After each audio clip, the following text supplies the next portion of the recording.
All right, back again. Jasperactive Online Excel Associate, Lesson 2, Manage Data Cells and Ranges, Exercise 2. Learn to add and delete rows, columns, and cells. I'm going to go ahead and click Start. All right, inserting a row. A new row is inserted above the current row, so select any cell in row 5. We're going to select Rent. On the Home tab, in the Cells group, we want to click the Insert arrow and click Insert. So the arrow, Insert, Sheet, Rows. Boom, it just inserted a new row 5. Note that if you had clicked the Insert button instead of the arrow below it, all the data below the active cell in the same column would have shifted down by 1 row, and the data in the surrounding columns would not have moved. When you click Insert, Excel interprets that you mean to insert cells only and not entire rows. Now insert 2 rows in the middle of the data. So click the gray row headers for rows 7 and 8. 7 and 8. On the Home tab in the Cells group, click Insert. Because you selected entire rows, Excel inserts rows rather than cells. The combination of steps 1 and 2 is a popular method of adding a new row to a worksheet. Another method at step 2 is to right-click anywhere in the selected area, then click Insert. This method is popular because a shortcut menu only shows the most relevant commands for the selected cells at the time of the right click. All right, question 2 of 4. Insert a column. Columns, by default, are inserted to the left of the currently selected column. Click the column heading for column B. Notice the column heading symbol that appears shows you the entire column will be selected.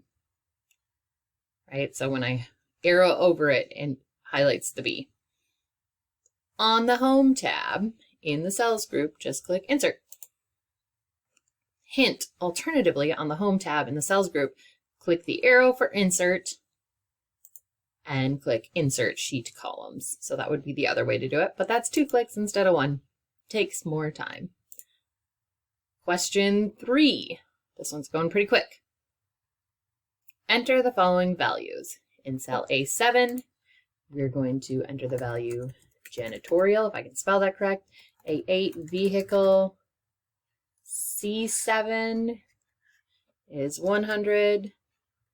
C8 is 475. Oops, where's my cursor? Scroll down. Select cells C7 and 8 on the Home tab. Click Copy. So 7 and 8, I'm going to copy. Select D7 to E8, and on the Home tab, click Paste. Done with question 3. Delete a row, column, or a cell. Be careful and watch where the cursor is before you delete a row, column, or cell. While you can undo the deletion, if you have performed a number of actions after the deletion, you may lose other data you changed. So click the Row Selector button for row 8 to select the entire row. Mac users, press Control plus click. Chrome users, you can tap with 2 fingers. Notice that when an entire row is selected, Excel will remove the entire row without waiting for further commands. You can do the same thing for an entire column. Did it actually tell us to? Oh, right-click on row 8 and click Delete Rows. And like it says, it doesn't ask you to confirm that. Select any cell in column B. In the Home tab, click the Delete arrow and delete sheet columns. Now delete the contents of one cell. Note that this key removes the contents of the cell, but not the cell formatting. The structure of the worksheet is also unaffected.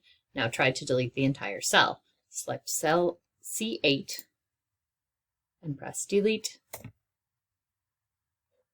Press Ctrl Z to undo the deletion. On the Home tab, click Delete. Oh, interesting. Because you have selected only one cell, Excel removes that cell and all the data in the column below shifted up. If you want to see all the delete cell options, open the delete cells dialog box. So we can see all of it here, and we can press Control Z to undo. Yep, number 8, press Control Z to reverse the deletion. With cell C8 still selected, on the Home tab, click the Delete arrow and click Delete Cells and Shift Up. Delete cells and Shift Up. There we go. Let's see what happens when you delete a range of cells. Press Control Z to undo. Select C7 and C8. On the Home tab, click Delete and Shift Left. Delete and Shift Left. In this situation, Excel assumes you wanted to shift the cells to the left instead of up, right? Because we chose delete and move left. All right, there you go. That's my score, 4 out of 4.